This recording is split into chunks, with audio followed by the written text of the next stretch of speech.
जय सिया राम। राधे राधे। कृपा एक बहुत विशाल शब्द है। कृपा एक ऐसा शब्द जिसका स्वयं में अपने आप में एक बहुत बड़ा संसार है। आपने अनुभव किया है कि जीवन में कब कब ऐसा समय आया है जब आपको कृपा की अनुभूति हुई है। आपने जीवन में भी अनेकों बार लोगों के सामने या किसी सांसारिक व्यक्ति के सम्मुख आपने अनेक बार कहा होगा कि आपकी बड़ी कृपा हुई, आपने बड़ी कृपा की है। परंतु मेरे विचार से कभी कभी वहाँ उसका औचित्य नहीं होता कहने का, लेकिन फिर भी हम कहते हैं। तो वास्तविकता में कृपा क्या है? कृपा से मिलते जुलते हम दो और शब्दों को देख करके चलते हैं तो एक शब्द आता है आभार।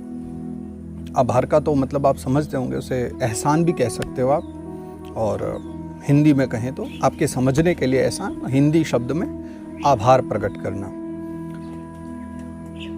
आभार और द्वितीय दया और तीसरे स्थान पर आता है कृपा। अब तीनों शब्दों में कुछ ना कुछ देखने में ऐसा लगता है कि कुछ संभावनाएं हैं कि दोनों एक जैसे ही होंगे, तीनों एक जैसे होंगे, परंतु वास्तविकता में तीनों शब्दों का अपना अपना महत्व है और तीनों में अपने अपने कारण हैं। तो वास्तविक कृपा शब्द से तात्पर्य क्या है और वास्तविक कृपा क्या है, हमें वो जानना चाहिए। अच्छा, एक बात बताइए, आप सभी YouTube पर, गूगल पर, फेसबुक पर, ये तरह तरह के स्थानों पर आप कुछ न कुछ सर्च करना चाहते हो। क्या कभी आप ये सर्च करते हो कि वास्तविक कृपा का स्वरूप क्या है?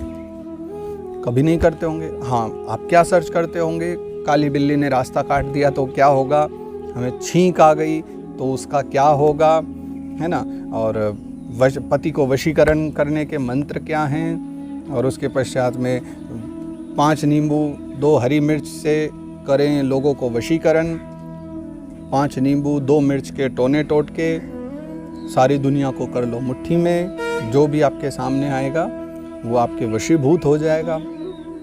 ये सब चीज़ें सर्च की जाती हैं।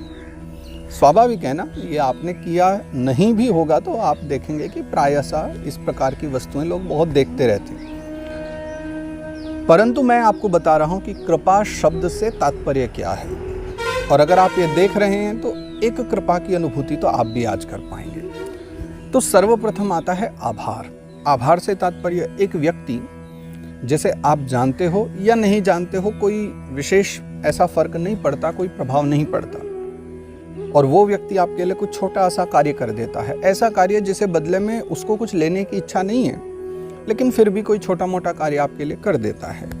कभी एक गिलास पानी ला करके दे दिया, कभी कोई छोटी वस्तु आपको ला करके दे दी, तो ये एक आभार है। आभार से तात्पर्य कि कोई पानी दे देता है तो हम कह देते हैं कि साहब आपका आभार है, आपने कृपा करी, ये भी हम कह देते हैं। परंतु कृपा शब्द का वहाँ औचित्य नहीं है, क्योंकि कृपा बहुत बड़ी वस्तु है।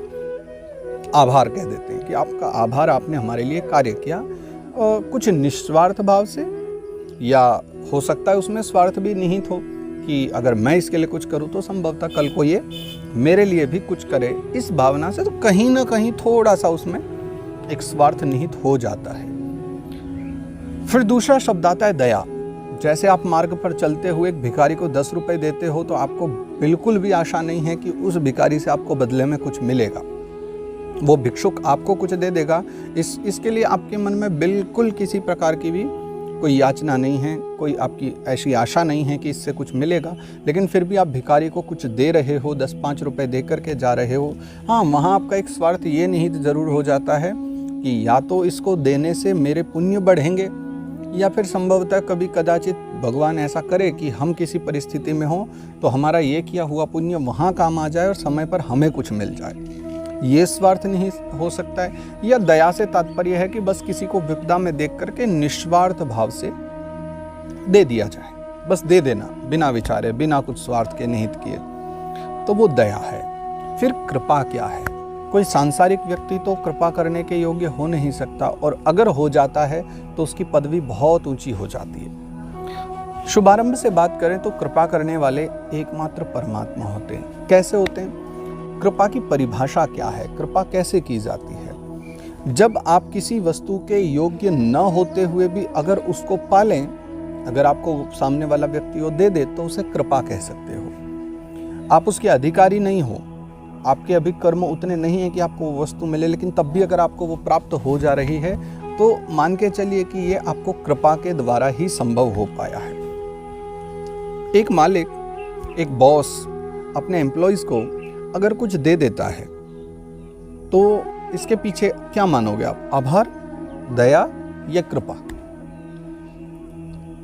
कृपा नहीं हो सकती, बिल्कुल नहीं हो सकती, क्योंकि अगर वो आपको एक ऊंची पदवी अगर दे रहा है या आपको कुछ एक्स्ट्रा बोनस दे रहा है या कुछ दे रहा है, उसके पीछे उसके अपने स्वार्थ निहित हैं। कोई भी मालिक या कोई भी बॉस अकारण आपको कुछ नहीं दे देगा, उसके पीछे बहुत सारे कारण विद्यमान हैं। वो कृपा नहीं है, वो एक आभार हो सकता है। दया का भी तो कोई कार्य है ही नहीं, क्योंकि वहाँ आप कार्य करते हो और कार्य के बदले आपको वो दे करके और ज़्यादा आपको इतना मोटिवेट किया जाता है, आपको इतना ज़्यादा और भरा जाता है कि आप और अच्छा करेंगे तो और अच्छा पाएंगे, तो वो दया भी नहीं है। वो आप कह सकते हो वो आपके द्वारा कर्म जो किए जा रहे हैं उनका फल है, परंतु जो कर्म आप करते हो उससे थोड़ा सा ज़्यादा दे देना, कुछ अति दे देना, स्वेच्छा से दे देना, विधान के अनुसार नहीं। एक तो विधान के अनुरूप मिलता है, एक अगर विधान से अतिरिक्त मिल जाए, जो विधान है जितना देने का उससे थोड़ा अधिक मिल जाए, तो उसे आप आभार कह सकते हो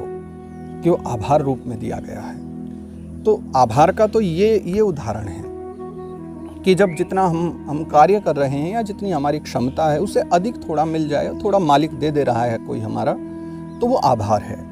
कभी कभी कोई हमारे लिए स्वेच्छा से कोई अच्छा कार्य कर दे, वो एक आभार है।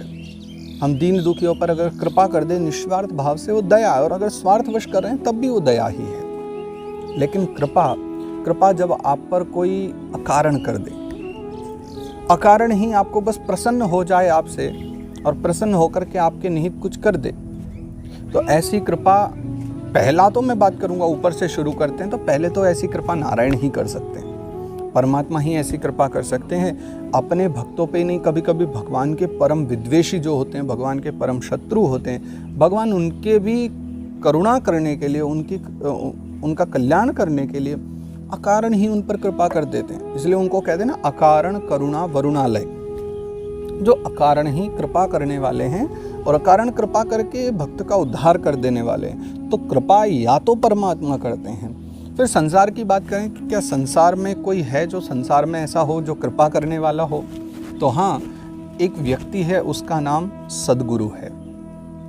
सद्गुरु जिसने स्वयं संसार का त्याग कर दिया है, अब उसके मन में कोई स्वार्थ नहीं है, लेकिन जब उसके यहाँ एक शिष्य आता है और उससे दीक्षा ग्रहण करता है और वो साधना में दक्ष होने लग जाता है, और अगर वो साधना करके दक्षता प्राप्त कर लेता है और एक सिद्ध बन जाता है, तो गुरु को क्या मिल रहा है?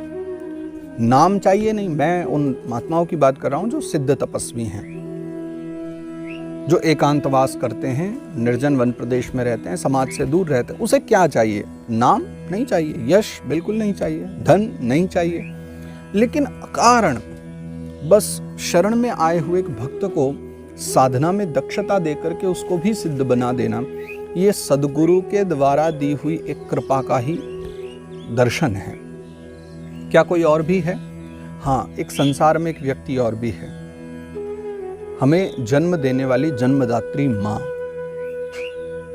एक जीवन काल के बाद में मैं मान सकता हूँ कि माँ या पिता वो भी अपने पुत्र के प्रति स्वार्थी हो जाते हैं, वो भी चाहते हैं कि पुत्र कुछ करे, परंतु जीवन शैशव काल में, एक बालक के शैशव काल में, जीवन काल में कुछ अपवादों का अगर छोड़ दें तो ये प्रायशः ही देखा गया है कि एक माँ निस्वार्थ प्रेम करती है।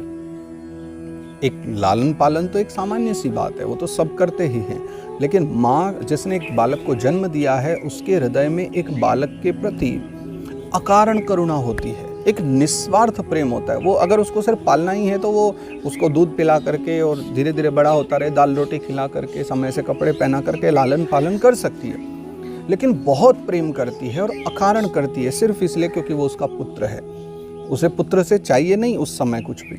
हाँ, एक समय काल आने पर भी वो विचार करती है कि ये बड़ा होगा, अब कमाएगा, हमारा ध्यान रखेगा, वो एक अपवाद है, वो एक अलग बात है, परंतु उतने समय के लिए, या संभवतः कभी कभी ऐसा भी होता है कि पूरे जीवन काल भी एक माँ निस्वार्थ रूप से ही अपने पुत्र का ध्यान रखती है, पुत्र से निस्वार्थ प्रेम करती है।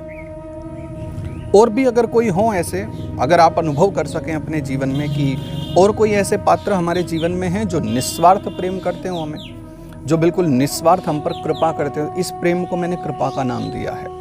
माँ की कृपा होती है, क्योंकि शास्त्रों के अनुसार भी तो बड़ा अद्भुत है ना कि सहस्रम तो पितृन माता गौरवेणातिरिच्यते, 1000 पिताओं से बढ़कर के माता की महिमा को गाया है। तो संभवतः शास्त्रों ने भी इसीलिए गाया है क्योंकि एक निस्वार्थ भाव से लालन पालन करने वाली, प्रेम करने वाली एक माँ होती है। तो इससे अलग कोई पात्र आपके जीवन में आपको दर्शाता है, आपको अनुभव किया है आपने, कोई एक ऐसा पात्र है जो निस्वार्थ भाव से कृपा कर सकता हो या करता हो हम पर, एक सद्गुरु से अतिरिक्त, एक माँ से अतिरिक्त और एक परमात्मा से अतिरिक्त। पैसे हैं, कार है, संस्कार भी है, पर कृपा नहीं। ये संभव है कि आपके पुरुषार्थ के द्वारा धन आ सकता है, कार घर में आ सकती है, संस्कार परिवार से आ सकते हैं, पर कृपा के लिए तो फिर परमात्मा के पास जाना पड़ेगा। कृपया सीत स्वबंधने, जो कृपा करने वाले हैं। अरे माँ पर भी जिन्होंने कृपा की है, नारायण है ना, तो देखिए संसार में पुत्र माँ पर कृपा नहीं कर सकता, माँ पुत्र पर कृपा कर सकती है। लेकिन जब परमात्मा अवतरित होते हैं तो माँ पर भी कृपा करते हैं, क्योंकि वो उनका स्वाभाविक कार्य है। मैंने कहा ना, परमात्मा का ही कार्य है जो कृपा करते हैं, बाकी सब आभार या फिर दया। परंतु एकमात्र परमात्मा है जो कृपा करने वाले हैं। स्वयं यशोदा मैया भी जब लाला को बांधती हैं और बांध नहीं पाती तो कृपया सीत स्वबंधने, और स्वयं ही भगवान कृपावश होकर के माँ यशोदा के हाथों से बंध जाते हैं। ये उनकी कृपा है। जो बंधन में पड़ जाते हैं, एक सामान्य मानव से बंधन में आ जाते हैं, तो कृपा वो है जो ईश्वर से मांगी जाए। अब नाथ करि करुणा विलो कहूँ, देहूँ यह वर मांगहूँ। अब नाथ करुणा करो, कृपा करो।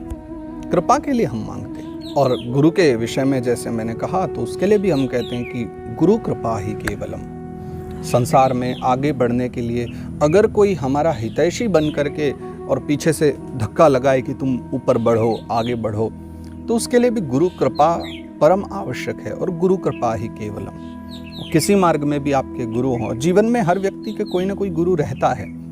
बस बात है अनुभव करने की। आप थोड़ा सा ध्यान लगा करके विचार करो, थोड़ा सा स्मरण करो कि क्या कृपा आपने अनुभव की है, आपने कौन सी कृपा का अनुभव किया है। कौन आपके जीवन में एक व्यक्ति ऐसा रहा है जिसकी कृपा से आप आगे बढ़े हो। देखो, उस कृपा का जब आप अनुभव कर लोगे ना, उस व्यक्ति से आपको प्रेम हो जाएगा, उस पात्र से आपको प्रेम हो जाएगा। तो स्मरण करो जीवन में कौन था जिसने आपको आगे बढ़ने में बहुत सहायता की, और जिसने आप पर दया नहीं की, जिसने आप पर आभार नहीं किया, जिसने आप पर कृपा की है। निस्वार्थ होकर के उसने कभी न कभी जीवन में आपके लिए कुछ अच्छा किया है, उसने कुछ प्रयास किया है कि वो आपको कुछ दे। वो पात्र आपके जीवन में कौन है? तो कदाचित अगर ये अनुभव करने की शिक्षा आपको मिल जाए और ये अनुभव करना आप सीख जाते हो, तो मान लीजिए कि आप ये जो देख रहे हो आज, वो भी संभवतः भगवत कृपा ही होगी। क्योंकि ना तो मैंने कहीं लिख के रखा है कि इस विषय में चर्चा होनी चाहिए, ना आपने इस विषय में विचारा, बस हरि इच्छा से मेरे मन में आया और हरि कृपा मुझ पर हुई, तो मैंने इस विषय में थोड़ी सी चर्चा की। और संभवतः अब आपको स्मरण करने के लिए, अनुभव करने के लिए एक मार्ग मिल गया, कुछ सोचने के लिए, कुछ और ऐसे व्यक्ति जिनसे आपको प्रेम करना चाहिए, जो आपके परम हितैषी हो, जो आपके कृपामय हो, जिन्होंने आप पर कृपा की हो। हमारी राधा रानी हो, कृष्ण कन्हैया हो, आपके कोई सद्गुरु हो, तो वो देखने के लिए आपको एक मार्गदर्शन मिला है। क्योंकि ये तो आप कभी भी ढूंढ करके इस विषय को पा नहीं सकते। ढूंढने के लिए मैंने बताया ना, बहुत अच्छी अच्छी वस्तुएं आपको मिल जाएंगी। नींबू मिर्च से वशीकरण कैसे हो, भूत प्रेत बाधाओं से छुटकारा कैसे मिले, वही आपको ढूंढ करके मिल सकता है। परंतु ये भी कृपा से मिलता है। तो चिंतन कीजिए और विचार कीजिए। मिलते हैं पुनः कल आपसे कुछ अच्छी चर्चाओं के साथ, धर्म चर्चाओं के साथ। आप सभी तब तक स्वस्थ रहें, आनंदित रहें। मेरा सभी को प्रेम, सादर प्रणाम। जय श्री राधे।